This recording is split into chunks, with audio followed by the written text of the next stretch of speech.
Well, the pools are getting ready to open for the summer, but are you, as a parent, ready for your kids to head to the pool? Dr. Steve Laffey, pediatric emergency medicine physician at SSM Health Cardinal Glennon Children's Hospital, he's joining us now to find out what we should know before heading to the pool. So just kind of in general, what should we be concentrating on? Pool safety for sure.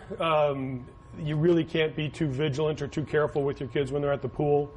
The recommendation for little ones, kids who are in floaties or who can't swim, never farther than arm's length away. That's the safest thing. And for the older kids, anyone who's able to swim, there should always be someone there whose specific job is to watch the pool. They can't be involved in getting the food ready or any of those other kind of even talking. Their job is to watch the pool.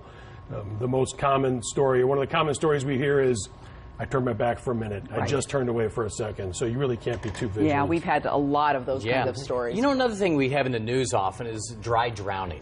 You know, people think, well, what is that anyway? Right. And is that something, we say parents are going to be concerned. Right. Do they need to be concerned about dry drowning? Well, dry drowning from a medical standpoint doesn't really have a definition. There isn't kind of a thing that's dry drowning.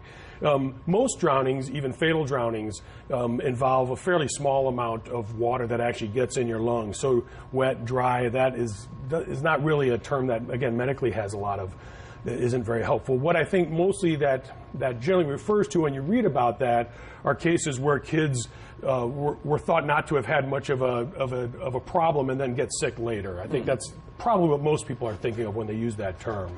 So basically water have gotten into their lungs, you don't realize that it's causing any issues. And they get sick later on. Now, we know that a small but not insignificant number of kids will seem pretty well afterwards and then proceed to get sick. It does happen. Anywhere 0.5%, a couple of percent of kids will do that. So the question is, when do I need to be concerned, right? That's really, right, yeah. And one way maybe to think about it is, the kids, even the ones who seem to be fine, generally will have some symptoms right afterwards. Coughing, severe coughing, choking, vomiting, a little lethargy, foaming, those kind of things. Those symptoms, even if they resolve quickly, are significant and should be evaluated. Well, so even if your kid is pulled from the pool, right? The lifeguard pulls them out, everything's fine, the kid's playing around.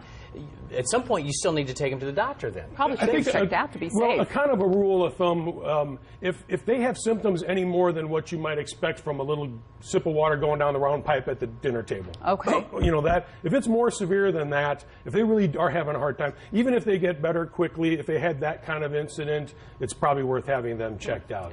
Now, if they do well for several hours and they're watched, then generally things go really well. So if you've been observed and it's been 8 or 10 hours and you're still really without any symptoms, at that point the chance of bad thing happening are really, really quite small, diminishingly small. I think what happens in these cases are fairly mild symptoms are not maybe being appreciated as much, which is why maybe it's better to have a physician to evaluate to make sure that even small things like maybe breathing a little faster than you should be, or oxygen saturation being a little bit low, will be appreciated for possibly the sign of things that might get worse down the line. You know what, now that we're older, probably all of us as kids we're out in the sun all the time without a lot of protection. We now know how dangerous that can be as we get older, a lot of skin cancer concerns. Talk about the importance of sunscreen. The SPF, what number should we be looking for, and how often do we need to apply and reapply? So 30 is pretty much the minimum. Okay. That's just that you wouldn't really want to start with anything less than 30 for safety.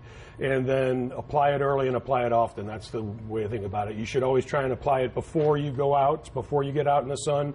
And then the recommendations are about every 2 hours, or certainly after swimming or a lot of sweating and exercising. I think a common thing that we do, and I've been, you slather it on and it's out of sight, out of mind, and hours go by, and hey, I put it on, but you really have to be vigilant about getting it on a regular basis, about every 2 hours. How's it possible any of us survived childhood? I know, right? The things we used to do in the sun and at the pool. Right. That's crazy. Yeah, exactly. Now every time you get a little spot, and what is that? That's exactly. Once again, Dr. Steve Laffey. Yeah, we appreciate your time so much. Thank you. All right, coming up, big question tonight. The very latest from Kilauea volcano. What's going to happen next?